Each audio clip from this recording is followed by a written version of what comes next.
Bonsoir et bienvenue. Merci à tous d'être là avec nous ce soir pour parler des femmes en Méditerranée, de leur parcours de migration, de leurs espoirs, de leurs différents visages, parce que les femmes sont en fait peu présentes dans les récits de migration, même si elles ont toujours traversé la Méditerranée et fait la route avec ou sans les hommes.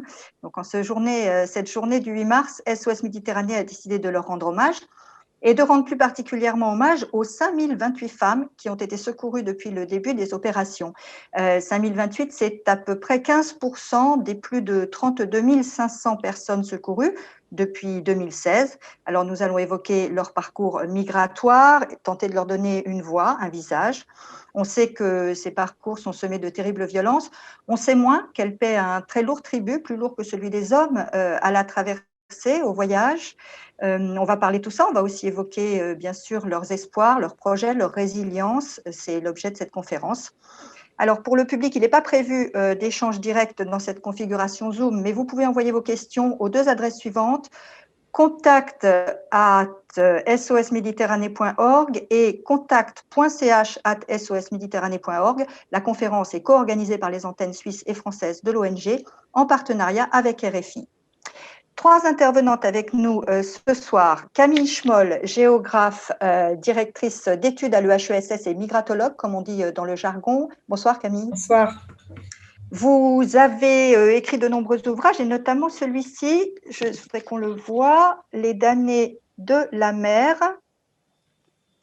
Femmes et frontières en Méditerranée. On va en parler. Nejma Brahim, journaliste à Mediapart. Bonsoir Nejma. Bonsoir Juliette.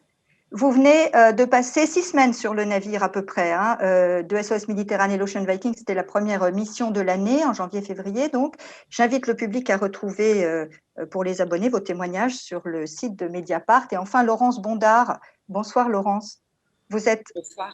Vous êtes à bord de l'Ocean Viking, vous êtes l'une des figures féminines de l'ONG et je voudrais qu'on le souligne ici, il y a 75% de femmes parmi les bénévoles de SOS Méditerranée, en tout cas à terre, et il faut aussi rappeler que ces personnes-là s'occupent d'une des 3 missions de l'ONG, les 3 missions qui sont évidemment sauver, protéger, mais aussi informer, témoigner, et c'est ce qu'on va faire ce soir. Et avant d'entrer dans le détail de ces témoignages, je vais donner la parole à Camille Schmoll. Donc, vous avez fait ce livre « Femmes et frontières en Méditerranée ». Dites-nous un peu en quelques mots pourquoi c'est important et ce que ça apporte de porter un regard féminin sur les migrations féminines, en quoi ça peut changer notre regard sur le phénomène migratoire. Déjà, c'était restituer la part des femmes dans les migrations, parce qu'on l'oublie parfois, mais les femmes sont tout aussi nombreuses que les hommes dans les chiffres sur les migrations dans le monde. Elles sont à peu près la moitié des migrants sont des migrantes. Et puis, y compris sur ces routes particulièrement périlleuses que sont les routes maritimes, on oublie parfois qu'elles constituent, comme vous l'avez dit au début, entre 1/5 et 1/6 des arrivées, c'est-à-dire quand même une part importante de ces traversées maritimes.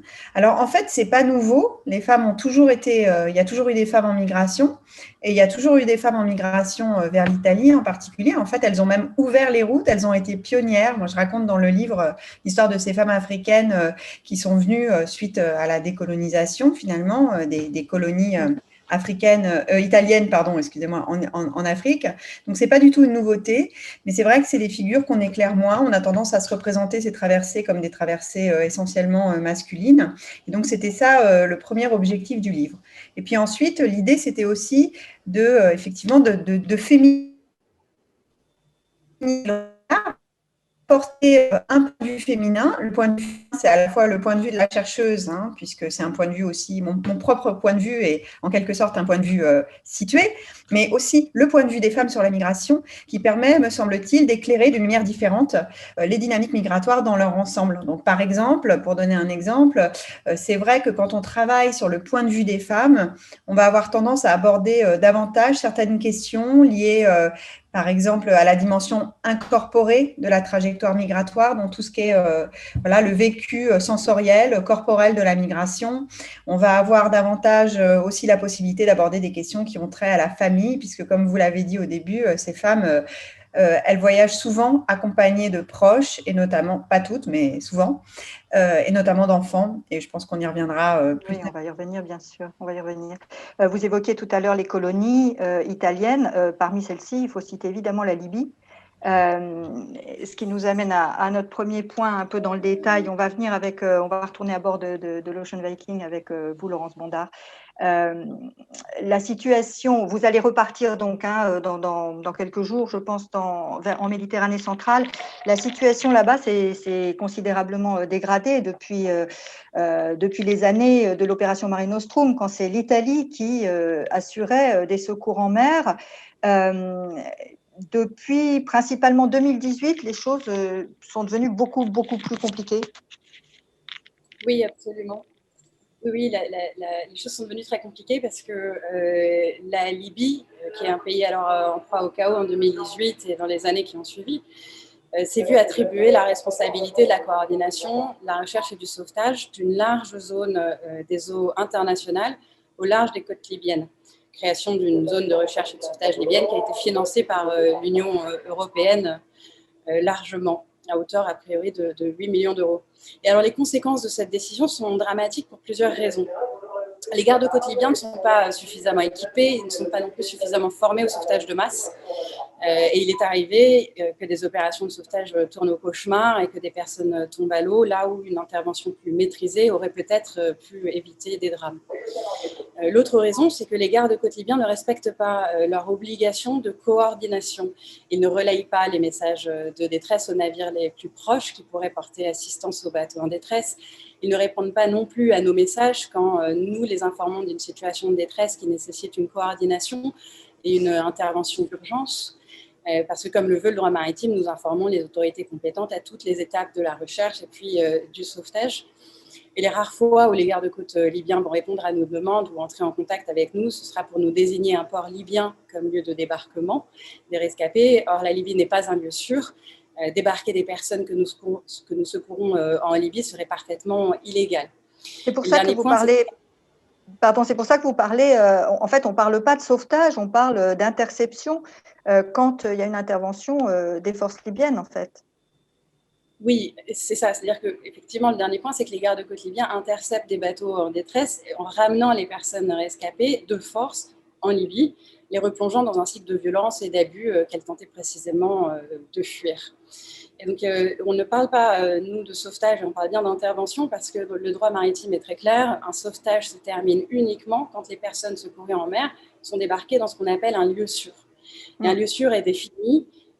C'est un lieu où les besoins vitaux sont respectés, l'accès aux soins, à la nourriture, et c'est un lieu où les droits fondamentaux et humains sont respectés, et c'est là encore malheureusement très loin d'être le cas pour pour de nombreuses personnes qui sont piégées en Libye.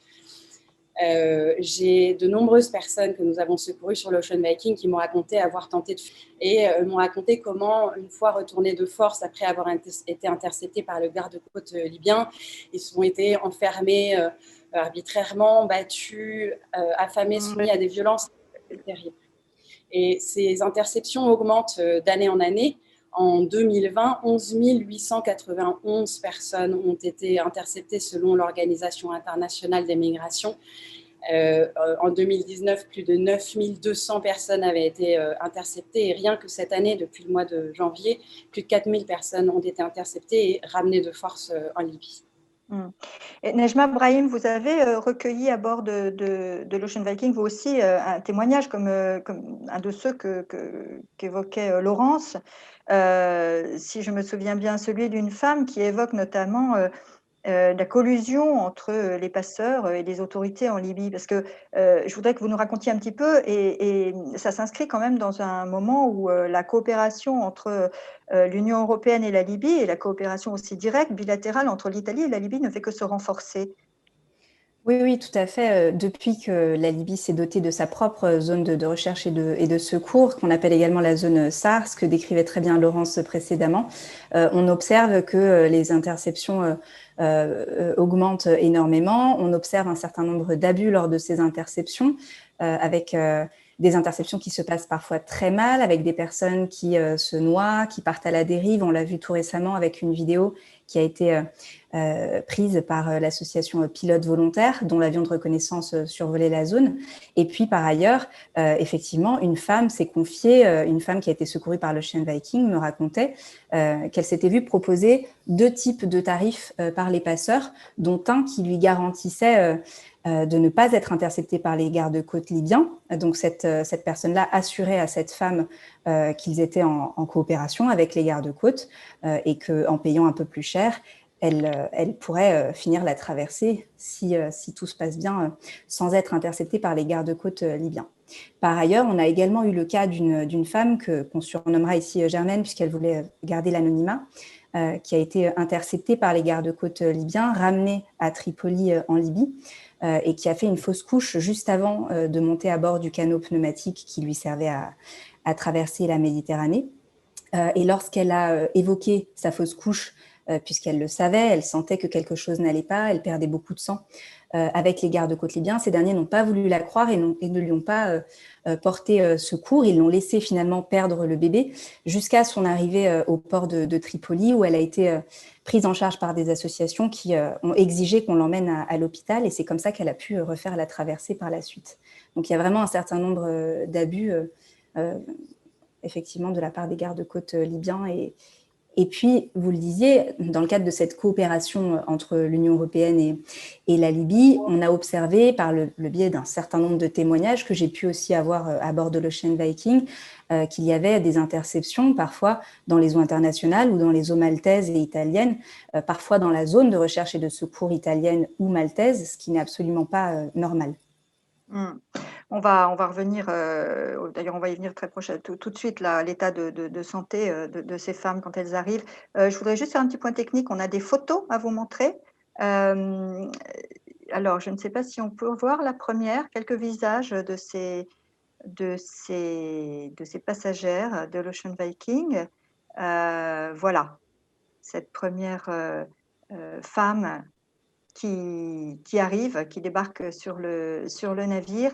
Je vais passer la parole à Laurence Bondard pour qu'on parle justement de cet état de santé, l'arrivée à bord, comment ça se passe, comment sont ces femmes psychologiquement, physiquement, de façon générale, Laurence. Lorsque les femmes arrivent à bord de l'Ocean Viking, tout comme les hommes, elles sont épuisées, harassées, choquées.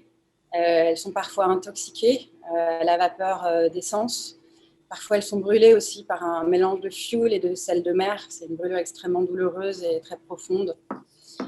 De nombreux témoignages qu'on a recueillis à bord de l'Ocean Viking par nos équipes, ou par les équipes d'MSF, qui était notre partenaire médical à bord jusqu'en avril 2020, font état de niveaux de violence sexuelle effroyables, et envers les femmes en particulier. Beaucoup sont victimes d'abus sexuels ou sont forcées à se prostituer dans leur parcours migratoire. Et ces violences sexuelles entraînent d'immenses souffrances, une perte de dignité, et elles ont des conséquences médicales et psychologiques immédiates et à long terme. Les femmes peuvent par exemple attraper des infections sexuellement transmissibles, elles peuvent faire face à des grossesses non désirées et elles peuvent bien sûr avoir des blessures et des traumatismes psychologiques graves. Et ces infections et ces grossesses non désirées, non suivies médicalement en Libye, peuvent entraîner des complications telles que l'infertilité, des maladies inflammatoires pelviennes ou des douleurs chroniques. Donc, avant de... Pardon, allez-y. Ce que j'allais dire, c'est juste que les femmes et du coup les filles qui voyagent sans parents masculins sont vraiment particulièrement vulnérables à cette exploitation-là. Et donc les femmes célibataires sont vraiment font face à un risque accru d'être victimes de traite. On va parler de leur prise en charge, Laurence. Je voudrais rebondir sur la photo qu'on voit et demander un commentaire à Nejma Brahim de cette femme qui met le pied sur le navire. Comment ça se passe ce moment, Nejma, ce moment-là justement, un soulagement, une décompensation, qu'est-ce qui se passe? Alors, c'est un moment très intense. La plupart du temps, les femmes, quand elles arrivent sur le pont de l'Ocean Viking, elles s'effondrent, elles s'écroulent littéralement. Ça a été le cas de Lorraine, notamment. Ça n'est pas la femme sur la photo, mais je repense à elle parce que j'étais sur le pont à ce moment-là. Et elle s'est effondrée, elle s'est mise à croiser les mains et à prier le ciel parce qu'elle n'arrivait pas à réaliser qu'elle avait été secourue et que la Libye était derrière elle. Donc, il lui a fallu un bon quart d'heure avant de réaliser que c'était terminé, qu'elle était en sécurité. Et elle n'arrêtait pas de hurler que la Libye, c'était l'enfer, que ça n'était pas un pays, que c'était des monstres, qu'il les violait jour et nuit, qu'il violait les femmes, les enfants, les hommes, sans distinction aucune. Et donc, c'était assez fort comme moment. Et finalement, c'est quelque chose qui arrive très souvent, les femmes s'écroulent. Après, on a un petit nombre de femmes qui, elles, sont conscientes que le danger est derrière elles et qui, finalement, célèbrent le fait d'avoir été secourues en chantant, en dansant. Et là, c'est vrai que c'est un moment un peu plus joyeux. Ça peut d'ailleurs, enfin l'un n'empêche pas l'autre, à des moments différents peut-être de la traversée. J'ai le souvenir quand j'étais à bord pour RFI en 2016 de aussi de femmes qui dormaient sans discontinuer ou presque, pour récupérer, à la fois sans doute pour récupérer, pour fuir peut-être aussi les… Oui, c'est quelque chose que j'ai pu observer aussi, mais après finalement l'arrivée à bord de l'Ocean Viking, après peut-être avoir vu le médecin, l'équipe de prise en charge. À ce moment-là, c'est vrai qu'elles restent souvent dans l'abri qui leur est dédié, dans le Women's Shelter, comme on le surnomme là-bas, et elles se reposent beaucoup pour essayer de récupérer. Et puis, c'est une manière, je pense, de se protéger aussi de tout ce qu'elles ont pu vivre comme horreur sur le parcours migratoire. Bien sûr. Laurence, le Women's Shelter, justement, on va en parler. Qu'est-ce qui existe à bord pour répondre aux besoins spécifiques des femmes pour cette prise en charge à la fois psychologique et physiologique? Oui, alors effectivement, on a deux abris sur le pont pour protéger les rescapés, un abri pour hommes et un abri pour femmes et enfants. Et aucun homme n'est autorisé à entrer dans cet abri pour les femmes et les enfants. C'est vraiment extrêmement important. Il faut que les femmes puissent se sentir en sécurité, qu'elles puissent se reposer, comme on le disait, et qu'elles puissent dormir avec leurs deux yeux fermés. Et donc, à bord, on a une équipe médicale qui est constituée de 4 personnes, médecins, infirmières, sages-femmes.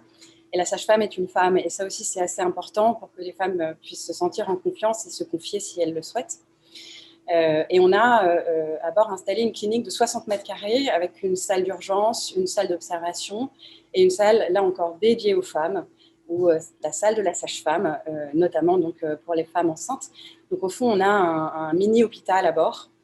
Et on a le nécessaire pour apporter des premiers soins d'urgence. Ça peut être des opérations, ça peut être retirer une balle d'un corps, mais ça peut être aussi fournir des soins prénataux ou post-nataux.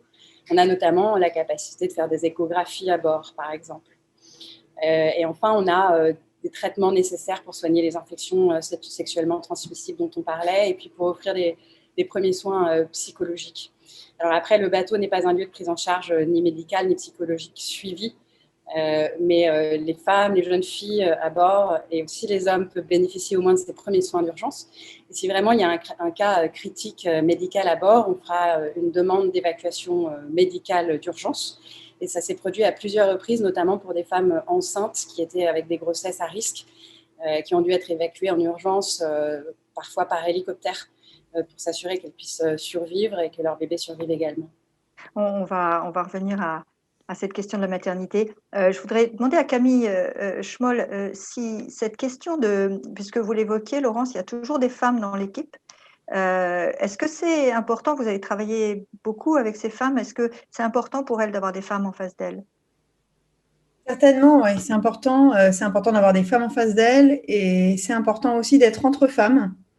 Ces femmes, elles vont. Moi, ce qui m'a toujours frappée, alors j'ai pas été sur le bateau. Moi, je travaille avec les femmes une fois qu'elles sont arrivées en Europe. Mais ce qui me frappe toujours, c'est cette capacité quand même à s'appuyer les unes sur les autres, à se donner le relais en quelque sorte, en particulier dans le soin aux enfants. la prise en charge voilà, des enfants, surtout quand ces femmes sont absolument épuisées, fatiguées, souffrantes de tout ce qu'elles ont traversé et dont on a parlé. C'est très important d'avoir cet entourage-là.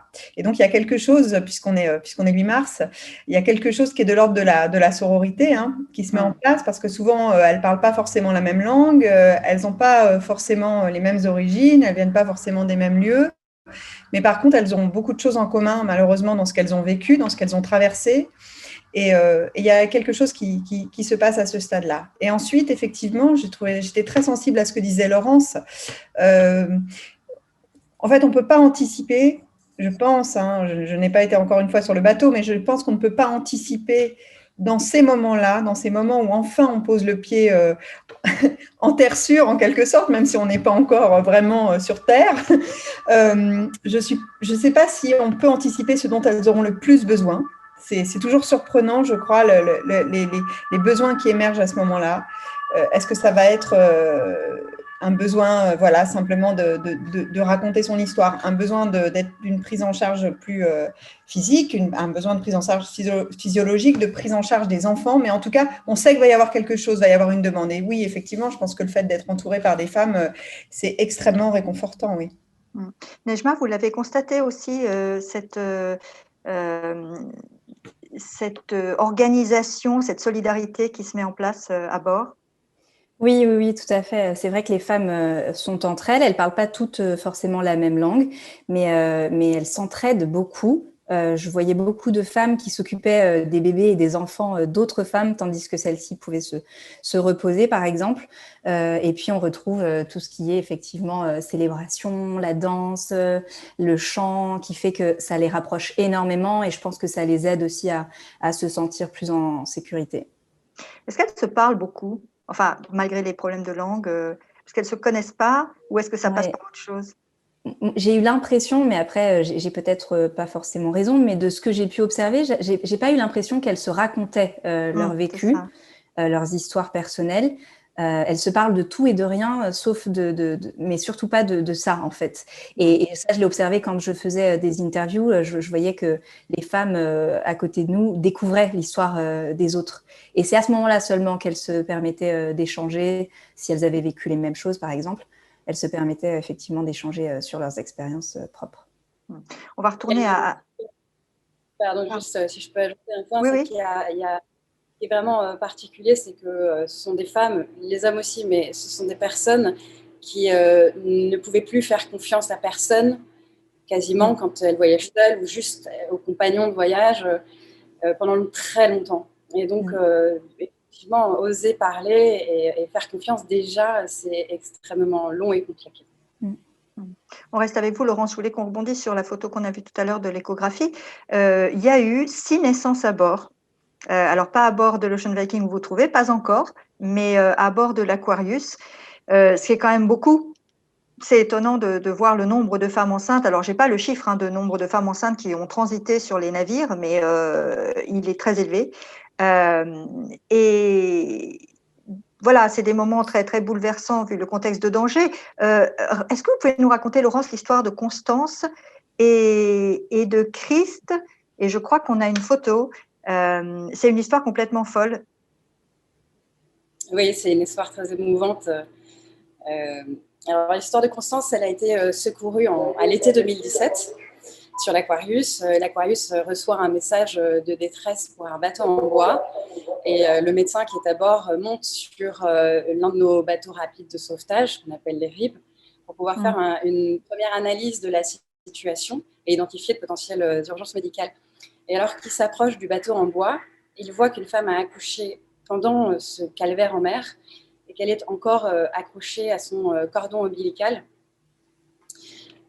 Donc, la mère et l'enfant accouchés ensemble sont évacués parmi les premiers.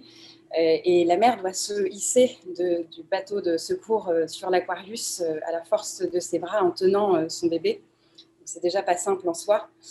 Ça montre une incroyable force. Et finalement, une fois arrivée à bord de l'Aquarius, elle est immédiatement prise en charge dans la clinique. Le cordon ombilical peut enfin être coupé.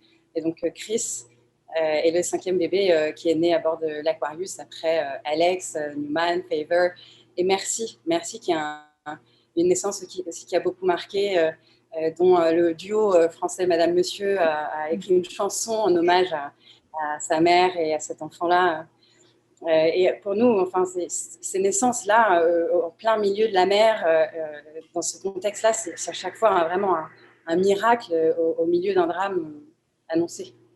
On a quelques informations d'ailleurs de ce que sont devenus Constance et Christ. Je ne sais pas si l'une d'entre vous… Ouais, non.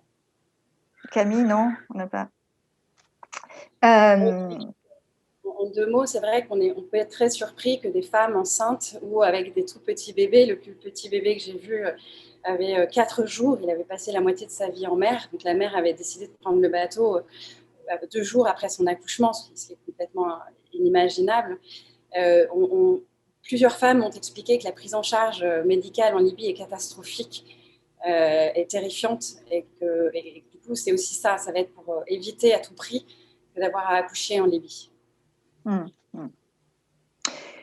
On va revenir maintenant à un sujet beaucoup moins heureux de ces traversées, c'est les violences que subissent les femmes tout au long du voyage, qui sont, je ne sais pas si elles sont de pire en pire, en tout cas, on a entendu beaucoup de récits, on comprend maintenant, on les connaît. Nejma, vous avez recueilli beaucoup de témoignages. On a la photo d'Aïcha, je crois, et de ses enfants. Aïcha s'est confiée à vous. Qu'est-ce qu'elle vous a raconté? Oui, c'est Aïcha et sa fille Adjara et son bébé Mohamed qu'elle tient derrière son dos, Voilà. qu'elle porte derrière son dos, tout à fait. Aïcha, elle a quitté la Côte d'Ivoire avec son mari et sa fille Adjara. Mohamed n'était pas encore né à l'époque. En 2018, ils sont arrivés en Libye peu de temps après et ils ont été emprisonnés très rapidement. Donc, le mari d'Aïcha était dans la cellule d'à côté. Aïcha était avec Adjara dans une cellule avec d'autres femmes. Son mari se faisait torturer, il était maltraité tous les jours et elle pouvait entendre ses cris depuis sa propre cellule. Et elle était enceinte en fait et elle a accouché en prison. Elle a été violée très peu de temps après l'accouchement et elle résume les choses en ces termes. Ce sont des bêtes, ce sont des monstres qui agissent sans pitié aucune. Ils l'ont donc violée avant, pendant qu'elle était enceinte, ils l'ont violée après l'accouchement. Et c'était pas seulement elle, c'était aussi les femmes qui l'accompagnaient dans la cellule. Il faut savoir qu'elle a accouché sans aucune assistance médicale. Ce sont les autres occupantes qui ont essayé de l'aider du mieux qu'elles pouvaient. Et puis finalement, ils ont réussi à s'échapper, mais pas son mari. Donc elle a finalement traversé seule et son mari essaiera de la rejoindre un peu plus tard. Et en ce qui concerne les violences sexuelles, j'ai vraiment eu beaucoup de témoignages, ce qui montre que ces violences tendent à devenir quasi systématiques aujourd'hui en Libye. On a eu le cas de Maïmouna, qui a été également torturée et maltraitée en prison.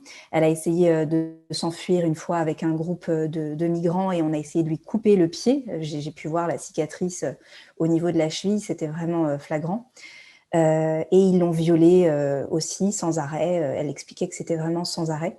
Lorraine, dont on parlait tout à l'heure, qui s'est effondrée en arrivant sur le pont de l'Ocean Viking, pareil, elle a été violée à maintes reprises. Elle disait qu'elle ne savait même pas par combien d'hommes finalement, en tout. Elle se souvient d'une situation en particulier où 7 hommes l'avaient emmenée en dehors de la prison dans laquelle elle était, une prison arbitraire, et puis ils l'ont violée toute la nuit et elle m'a donné des détails qui étaient absolument atroces que je vous passerai ici. J'ai même pas pu les mettre dans l'article tant c'était horrible. Et voilà, et on a l'impression que c'est devenu systématique et qu'on ne peut absolument plus rien contre ces violences inouïes envers les femmes là-bas. Et ça les détruit parce qu'elles portent ça en elles à vie par la suite. Et il y a un vrai problème, on en discutait avec Camille Schmoll dans l'entretien qu'on a pu faire et qui a été publié sur le site de Mediapart, c'est qu'il y a un problème de prise en charge ensuite à leur arrivée en Europe, prise en charge de toutes ces violences qui sont à la fois physiques, verbales et sexuelles. On va y venir, oui. Et on se demande toujours quand on entend ça, et on l'entend malheureusement régulièrement, peut-être d'un côté pas assez souvent, et en même temps on se demande toujours comment est-ce que c'est possible de renvoyer des gens en Libye. Il y a d'autres types de violences qui sont subies, pas que par les femmes d'ailleurs, par les hommes aussi. Euh, les hommes d'ailleurs, disons-le au passage, qui peuvent aussi subir des violences sexuelles. Euh, il y a la question de l'esclavage et du travail forcé. On va écouter le témoignage que vous avez recueilli, Nejma, de Nana, c'est ça? Nana a travaillé 1 an dans une famille libyenne et elle a touché que 3 mois de salaire. On va l'écouter. Je lui ai demandé pourquoi tu m'as donné 3 mois de salaire autant que je fais 1 année chez toi. Donc, il a commencé de m'insulter, de me frapper avec des ceintures. Et ses enfants aussi sont venus me frapper, cracher sur moi. Tu travaillais dans l'entretien chez le Libyen. Oui. Tu faisais le ménage, la nourriture. Ménage, je peux préparer. Souvent, le repas, souvent, si je prépare, si ça ne lui plaît pas, il prend des couverts, il me frappe sur ma tête. Avec les couverts? Avec des couverts, et on m'a brûlé aussi. Il t'a brûlé aussi? Oui. Ah oui, la cicatrice, on la voit là. Ouais. Il t'a brûlé avec quoi? Ça quoi? va même pas un mois, couvert. Avec un couvert brûlant? Ouais. Et tu m'as dit qu'il te jetait aussi avec la cuillère de la nourriture sur les cheveux? Sur les cheveux, il me frappe avec ça aussi. Donc c'est tout ça, donc c'est à cause de ça, moi j'ai quitté là-bas. Vraiment. Et quand tu lui disais bonjour, quand tu le croisais, il faisait comme ça pour... Quand je le croisais vers le matin, il dit bonjour. Et il fait comme ça. Pour se couvrir la bouche. Oui, puis il dit bara. Il te fait un geste de la main pour que tu partes. Voilà, il faut quitter. Et sous-entendu que tu sens pas bon. Voilà, que je sens pas bon et puis il crache sur moi aussi. Et il crache sur toi. Oui. Depuis le matin, si tu te réveilles, tu travailles jusqu'à même il n'y a pas de ton repos, tu n'as pas de repos en un mot.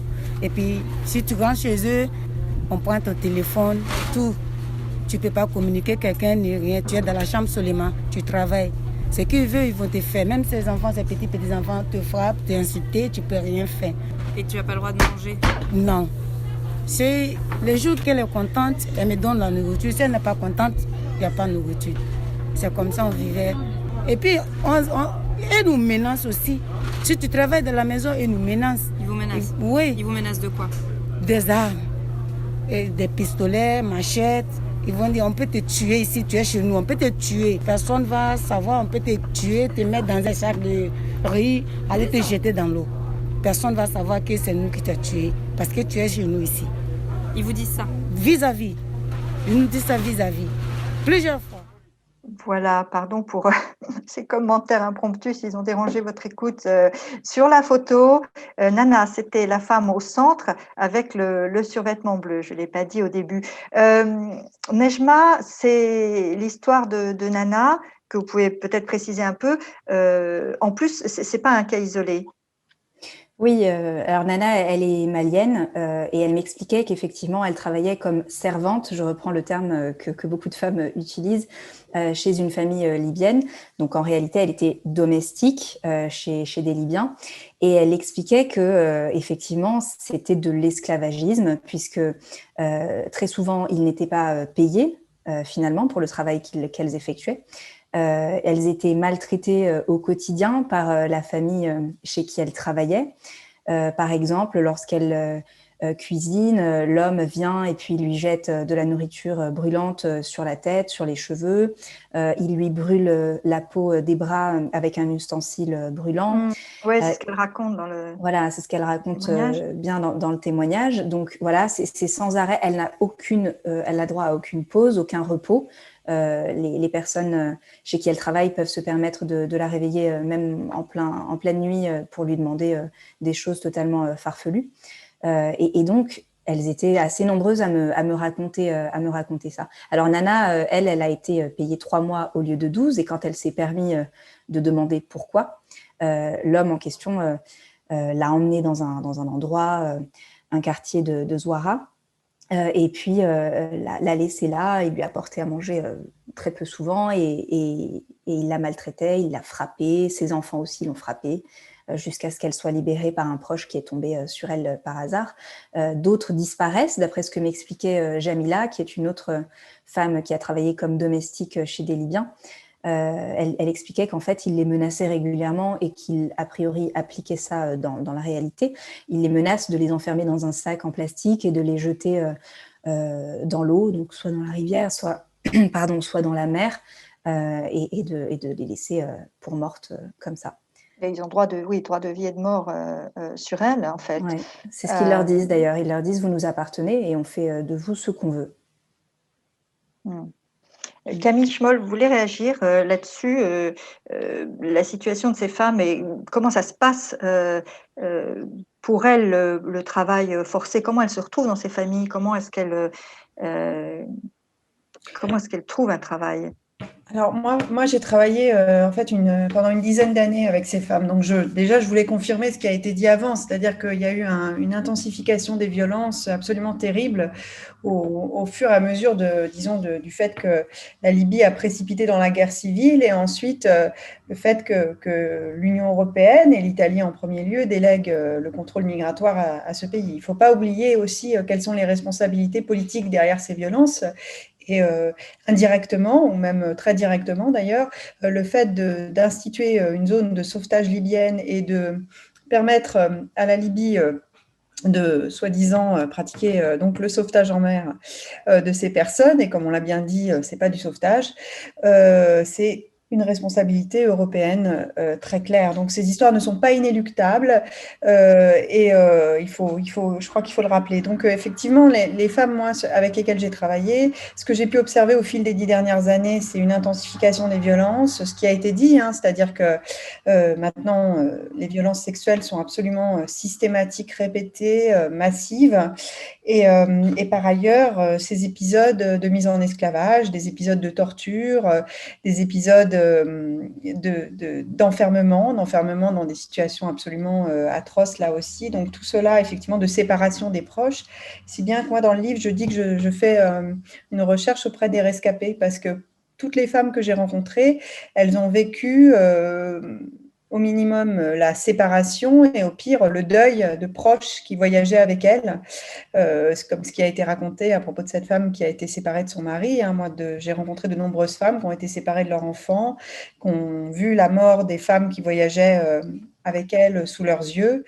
Et donc c'est aussi cette trajectoire-là, c'est aussi côtoyer le décès des proches pratiquement au quotidien. Et donc, évidemment, ce qui caractérise ces trajectoires, c'est la terreur. C'est d'être complètement terrorisé et ça peut durer des mois, voire des années, ces situations d'esclavage. On va parler maintenant des motivations du départ, justement. Ce parcours, on va continuer avec vous avant de réentendre Nejma Brahim là-dessus. Ces motivations, elles sont extrêmement variées. Et là, vous évoquiez le parcours, la route. C'est important de le dire et de l'expliquer, on ne le sait pas tellement. Elles évoluent énormément, en fait, ces motivations. Au cours du voyage, le voyage lui-même, le projet évoluant énormément. Moi, je dis que ces femmes, elles ne traversent pas les frontières, elles sont dans la frontière parce qu'elles passent des années de moments où elles ont quitté le lieu où elles vivaient au moment où elles arrivent en Europe. Il se passe des mois, voire des années. Donc, elles sont vraiment dans la frontière et au fil de cette traversée, les motivations, effectivement, évoluent. Donc, au départ, déjà, les motivations au départ, elles sont complexes parce qu'il y a des motivations genrées qui sont liées à leur position, à leur statut de femme, au fait que certaines ont vécu des ruptures familiales très fortes.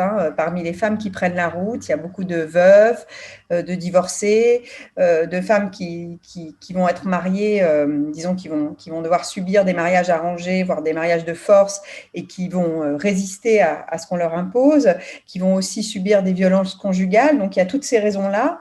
Et en plus de cela, il y a les raisons qui font que, en fait, tout un chacun peut avoir à un moment donné le désir de partir, qui est un désir d'autonomie, un désir d'aventure, un désir d'améliorer, en fait, de se trouver une autre place dans la société. Et souvent, ce sont des femmes qui, au départ, sont pleines de ressources. Certaines ont des moyens économiques, certaines ont fait des études. Elles ne partent pas avec des bagages complètement vides, comme on pourrait se l'imaginer. Et puis, au fil de la trajectoire, les choses évoluent parce qu'elles subissent finalement de nombreux revers, de nombreuses violences, comme on l'a dit. Et puis aussi parce qu'elles vont rencontrer des gens, parce qu'elles vont connaître des personnes qui vont pouvoir éventuellement les aider. Et ce que j'ai essayé de montrer dans le livre aussi, c'est que la migration, c'est ni une expérience complètement individuelle, ni une expérience complètement collective. Il y a une volonté très forte d'autonomie au départ et au fil de la trajectoire, mais il y a aussi un entourage. Et cet entourage, c'est notamment les gens qui voyagent avec vous et qui vont parfois, évidemment, vous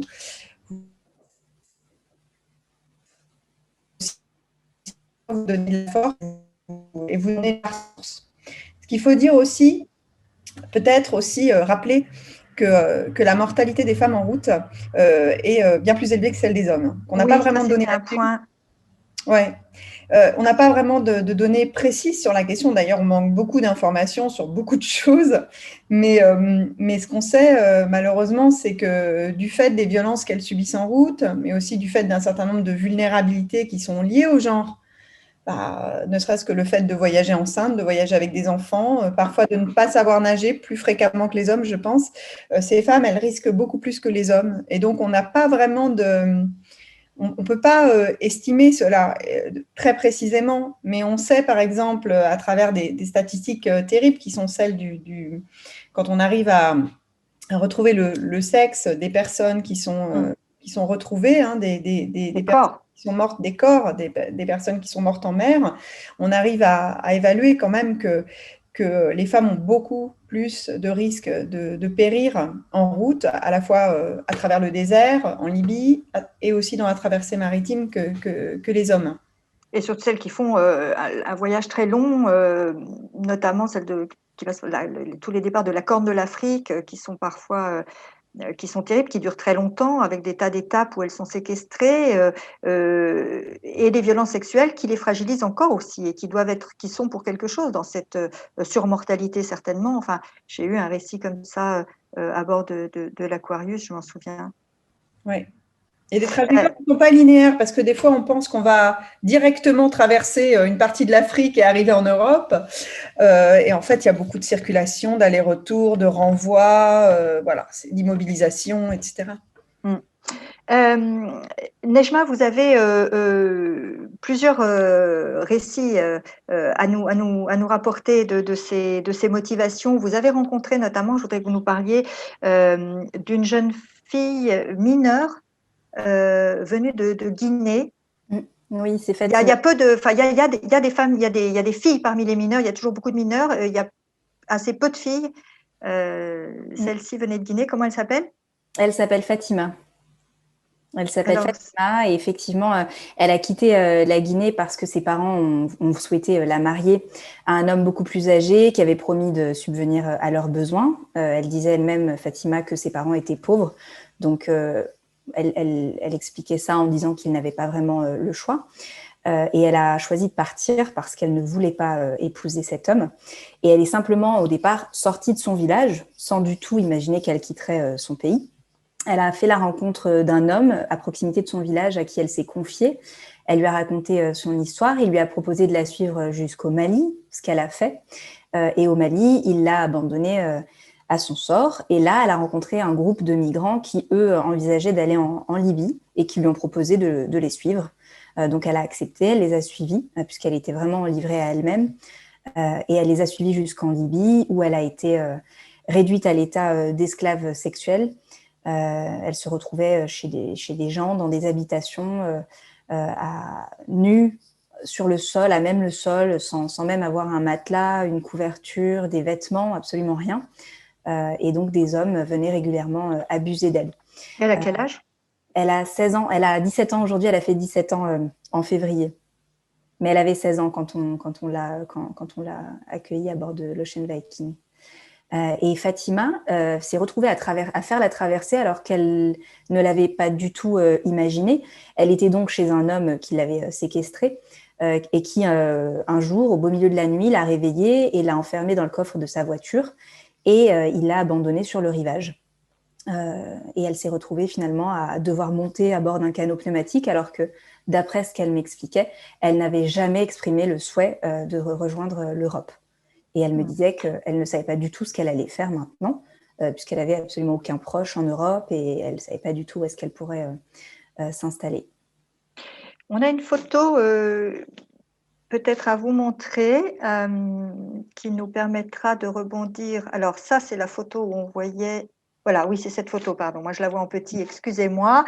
Alors, qui est sur cette photo et racontez-nous son histoire. Ce sera plus simple. Oui, plus direct. Alors sur cette photo, on a Sila et ses 7 fils. Donc, ils viennent de la Côte d'Ivoire. Ils ont quitté leur pays parce que le mari de Sila, et donc le père de ses enfants, est décédé brutalement. Et ils étaient tous logés chez les beaux-parents de Sila, donc les parents de son mari décédé, avec qui les relations n'étaient déjà pas très bonnes au départ. Et lorsque leur fils est décédé, ils les ont chassés de la maison, d'après ce qu'ils m'ont tous expliqué. Donc pareil, ils ont décidé de quitter le pays. Ils sont passés par l'Algérie, mais seulement passés. Et ensuite, ils ont rejoint la Libye où c'est les 2 aînés, donc c'est Bengali, il me semble, et Fodé, ont travaillé comme assistants maçons sur des chantiers de construction libyens. Donc à l'époque, ils avaient 9 et 12 ans, pour vous donner une idée. Là aussi, ils ont été violentés, ils ont été torturés, maltraités. Ils ont travaillé assez souvent sans être rémunérés, comme ça arrive, hein. C'est souvent le cas là-bas en Libye. Et ils ont décidé de faire la traversée tous ensemble pour essayer d'avoir une nouvelle vie en Europe. C'était assez touchant parce que la famille est grande, comme vous pouvez le voir. Oui, c'est impressionnant. Elle est belle, cette photo. Oui, elle est belle. Mais les plus grands restaient dans l'abri des hommes. Ils venaient quasiment jamais dans l'abri des femmes. Sila restait avec les plus jeunes, le dernier qui s'appelle Ali et qui courait partout avec les autres enfants. Nejma, comment ça se passe quand on approche des côtes et du moment du débarquement? Est-ce que c'est un moment de soulagement, d'espoir? Est-ce qu'il y a de la peur? Alors, à l'annonce du lieu sûr où débarquer, c'est toujours la célébration et la fête sur le pont de l'Ocean Viking. Vraiment, tout le monde fait la fête, hommes, femmes, enfants. Tout le monde chante, tout le monde danse, les enfants courent partout. Vraiment, c'est même difficile de contenir la joie des gens. Vraiment. Ensuite, tout retombe en fait. La pression retombe, la joie retombe et on retrouve beaucoup de personnes qui sont confrontées à la peur de l'après, avec beaucoup d'incertitudes, beaucoup de doutes quant à l'après. Certaines personnes, certaines femmes ne savent pas du tout à quoi s'attendre en Europe, donc elles ne savent pas ce qui va advenir d'elles. En plus, là, il faut dire qu'avec le Covid-19, c'est un contexte quand même assez particulier. Ouais. Les migrants doivent être placés en quarantaine à bord d'un ferry à leur arrivée en Sicile. En tout cas, là, c'était en Sicile. Et du coup, voilà, ça rajoute encore une dose d'inconnu à leur parcours qui est déjà long et difficile. On a des femmes qui sont vraiment pleines d'espoir et qui se disent que l'Europe va leur offrir une seconde chance dans la vie. Et on a d'autres femmes qui sont déjà conscientes, je pense, des difficultés qui les attendent.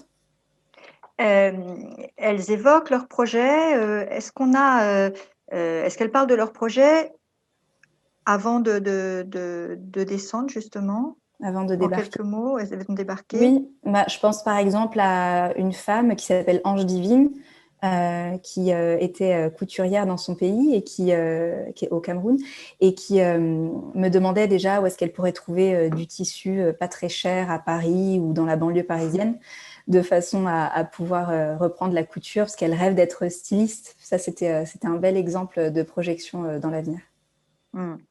Est-ce qu'on peut repérer, alors je ne sais pas si c'est une question peut-être un peu à toutes les trois, mais d'abord vous, Nejma, il y a une question qu'on n'a pas encore abordée, c'est celle des trafics et des réseaux.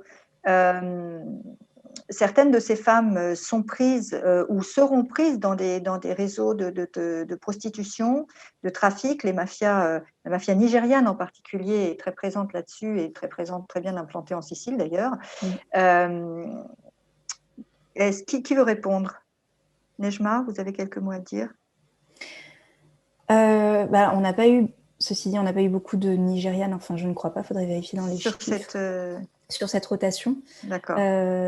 Donc c'est difficile à dire. Évidemment, hein, il y a un certain nombre de femmes qui ont été secourues, qui en ont été victimes, à la fois sur le parcours migratoire et lors de la dernière étape en Libye. Mais à leur arrivée, en revanche, c'est pas quelque chose qui est abordé. Camille,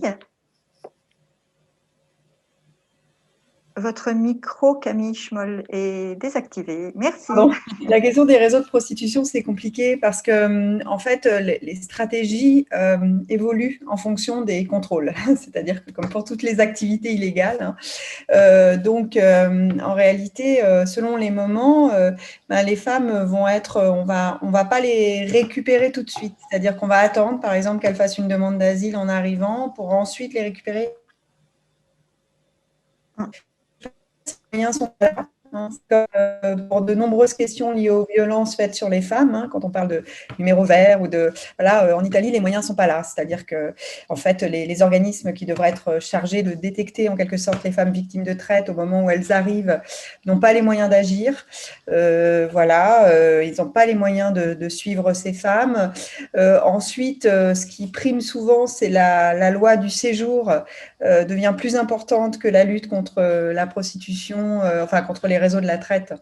Donc, en fait, ça veut dire que si ces femmes se retrouvent dans des situations d'irrégularité, parce que malheureusement, nombre de ces femmes ne vont pas pouvoir obtenir des papiers en arrivant en Europe, donc elles vont être irrégulières, sans papiers, si elles sont arrêtées, par exemple, malheureusement aujourd'hui, même si le droit ne dit pas ça, elles seront beaucoup plus facilement rapatriées, expulsées, que prise en charge en tant que victime de la traite. Voilà. On va revenir à ce qui se passe après le débarquement. Je voudrais, on a une photo, je crois. Notre prochaine photo, si c'est possible, j'aimerais qu'on la voit. Voilà. You are safe. Vous êtes en sécurité. C'est l'occasion de dire ici que le séjour à bord, c'est vraiment en fait une parenthèse de répit, une parenthèse de sécurité et de repos. Laurence Bondard, ce moment du débarquement et de l'arrivée, il est compliqué et j'imagine, alors j'ai un souvenir que je voulais évoquer avec vous, moi quand j'étais à bord de l'Aquarius, à l'arrivée il y avait un grand souci de l'équipe de savoir notamment comment allaient être accueillies les femmes très fragiles, les femmes les plus en état de choc, etc., comment elles allaient être prises en charge. Est-ce qu'il y a, et il n'y avait pas beaucoup justement de coopération, de possibilité de les confier, de faire en sorte d'être sûr qu'elles soient bien prises en charge. Est-ce que ça a un peu évolué ou pas? Laurence, je pense que c'est en constante évolution. Je pense que c'est en constante évolution et que ça dépend vraiment de la situation et du contexte. On essaye en tout cas effectivement en ce qui nous concerne de référer les cas médicaux et les cas particuliers tant que faire se peut. On va notamment référer les femmes enceintes parce qu'elles ont besoin de bénéficier d'un suivi spécifique. Elles sont référées à l'USMAF en Italie, qui est l'autorité de santé maritime et aérienne, et qui, on imagine, ensuite contacte les autorités, le ministère de la Santé italien. Pour que ce soit bien organisé au moment où elles arrivent, donc. Enfin, au moment où le bateau arrive. D'accord. Ça, après, en ce qui concerne vraiment les violences ou la prise en charge psychologique, c'est quelque chose de probablement plus complexe. Là, en ces temps Covid, on va dire on réfère également à certains cas à la Croix-Rouge qui est à bord des bateaux de quarantaine dont Nejma Ibrahim parlait tout à l'heure. C'est ça, en fait, c'est les associations, les ONG qui ont un grand rôle. Camille Schmoll, on va passer justement à cette question-là une fois à terre, une fois en Italie d'abord, en Europe. Il n'y a pas beaucoup de prise en charge, vous l'avez constaté, spécifique à l'attention de ces femmes. Alors, elles passent par un certain nombre d'étapes. Donc, effectivement, elles sont prises en charge quand elles ont des problèmes très sérieux de santé. Elles vont souvent faire un passage par l'hôpital. Elles vont passer par des lieux d'accueil divers et variés. Ça dépend beaucoup, en fait. Chaque trajectoire est unique. Mais ce qui est certain, c'est que malheureusement, les déconvenues ne s'arrêtent pas là. La plupart de ces femmes vont quand même pouvoir faire une demande d'asile en Europe. en sachant que malheureusement, ce qu'elles ont vécu, ce qu'on a raconté aujourd'hui, n'est pas forcément pris en compte dans le cadre d'une demande d'asile, parce que les violences subies en route ne sont pas nécessairement prises en compte. Donc ça, c'est une première difficulté. Certaines, parce qu'elles viennent de pays dits sûrs, ne vont pas pouvoir faire de demande d'asile et vont directement être renvoyées. Donc ça, c'est un autre problème, c'est-à-dire que même si elles ont vécu des choses terribles en Libye, si elles proviennent d'un pays considéré comme sûr, il n'est pas dit qu'elles puissent déposer une demande de protection. Et puis pour celles qui demandent la protection, ça peut être très long aussi. Et elles sont aussi un petit peu bloquées. Celles qui ont nombre d'entre elles ont quand même des aspirations, des projets, de rejoindre des proches. Et c'est très compliqué car, comme vous le savez, il y a un règlement européen qui fait qu'on doit rester dans le premier pays d'arrivée, ce qui pour elles peut parfois constituer un véritable obstacle au fait de se reconstituer, de se reconstruire une fois arrivées en Europe. D'une certaine manière, Camille, je voulais rebondir sur ce que vous venez de dire. Finalement, quel que soit le pays de départ et la motivation de départ, ce que traversent ces femmes au cours de la traversée font d'une certaine manière d'elles, de toute façon, une réfugiée, une candidate, enfin, une personne ayant droit à la protection à ce moment-là. Elle devrait avoir droit à la protection, oui. On peut dire ça, oui. Elle devrait y avoir droit, et puis surtout, elle ne devrait pas traverser ça. C'est-à-dire qu'il y a aussi, on peut aussi imaginer un autre système, un autre monde dans lequel ces femmes n'auraient pas à traverser ce type d'épreuve pour se rendre en Europe. Oui, en effet.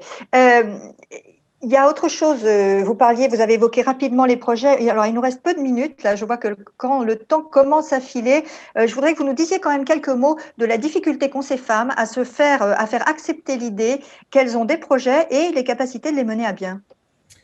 Oui, moi, c'est ce que j'ai essayé de montrer dans mon travail, c'est cette tension, en fait, entre la difficulté, les obstacles, les contraintes, la violence, mais aussi cette force, cette autonomie qui caractérise les trajectoires féminines, hein, parce qu'elles ont toutes des projets, elles ont tout un horizon, parfois lointain, hein, parfois dans les pays, je pense aux femmes de la Corne de l'Afrique qui souvent souhaitent arriver dans les pays scandinaves parce qu'elles ont des proches là-bas qui ont été pris en charge et qu'elles ont très envie de se rendre dans ces pays-là. Mais je pense aussi à celles qui ont des proches dans les pays francophones, anglophones et qui veulent les rejoindre et qui ont très envie de redémarrer une nouvelle vie. Donc, il y a une force dans ces trajectoires, il y a une force d'autonomie qu'on retrouve au fil de la trajectoire et qu'on trouve encore une fois qu'elles sont en Europe. Et elles ont encore énormément de ressources et énormément de force pour poursuivre leur trajectoire qui parfois malheureusement connaît encore d'autres difficultés, enfin toujours d'ailleurs, et d'autres obstacles. Mais effectivement, il y a cette force. Moi, je parle d'autonomie en tension, d'autonomie sous contrainte pour parler de cette façon dont elles continuent à avancer malgré tout. Et j'en profite, si je peux rebondir, pardon, puisque ça me fait penser à Fatima, la mineure qui avait été secourue par l'Ocean Viking début 2021, qui a été prise en charge dans un centre d'accueil pour mineurs non accompagnés à Catania, en Sicile, et qui m'expliquait qu'elle, malgré ses 17 ans, hein, elle sait très bien ce qu'elle veut faire. Elle veut devenir serveuse dans un grand restaurant. Elle espère pouvoir poursuivre des études supérieures. Devenir donc serveuse dans un grand restaurant, si possible en France, parce qu'elle souffre beaucoup d'être coincée entre guillemets en Italie où elle ne maîtrise absolument pas la langue. Dans ce centre d'accueil qui en plus est assez isolé d'après ce qu'elle expliquait, c'est assez excentré. Et donc voilà, elle a plein de rêves en tête et je pense qu'il faut absolument les laisser les mener à bien. Merci. On va en effet, on va être obligé de s'arrêter là, pardon. On aura encore plein de choses à dire. Merci à vous, à nos intervenantes. Merci Camille Schmoll, Laurence Bondard, Nejma Brahim. Les photos qui ont défilé que vous avez vues sont des photos prises à bord de l'Aquarius et de l'Ocean Viking, certaines par vous, Nejma d'ailleurs. Elles seront présentées en septembre prochain dans le cadre d'une exposition qui est organisée par l'antenne des bénévoles de SOS Méditerranée à Saint-Étienne. Merci à vous tous qui nous avez suivis. Bien sûr, vous pouvez retrouver cette conférence sur le site de RFI, rfi.fr, sur le fil YouTube de SOS Méditerranée également. N'hésitez pas à la partager. L'Ocean Viking reprend la mer. Laurence Bondard, bon voyage et bonne mission. On On pourra retrouver, bien sûr, sur le site de SOS Méditerranée, suivre la mission qui va commencer. On peut la retrouver aussi, on la retrouvera sur RFI, puisque Guilhem Deltec, qui est journaliste au service international, embarque avec vous. Et il sera à l'antenne tous les jours à 7 heures pour nous raconter ce qui se passe. Merci à tous les partenaires qui relaient cette conférence, qui aident l'ONG. Je rappelle, j'en profite pour rappeler que SOS Méditerranée est financé à plus de 90% par des dons privés. Et on va se quitter avec une vidéo d'Hippolyte, le dessinateur et photographe Hippolyte, qui a été tourné à bord en février. Et je vous invite à aller voir sur le site de SOS Méditerranée les magnifiques carnets d'Hippolyte qui mêlent dessins, photos, vidéos, textes. Voilà, merci encore et bonne soirée à tous et à toutes.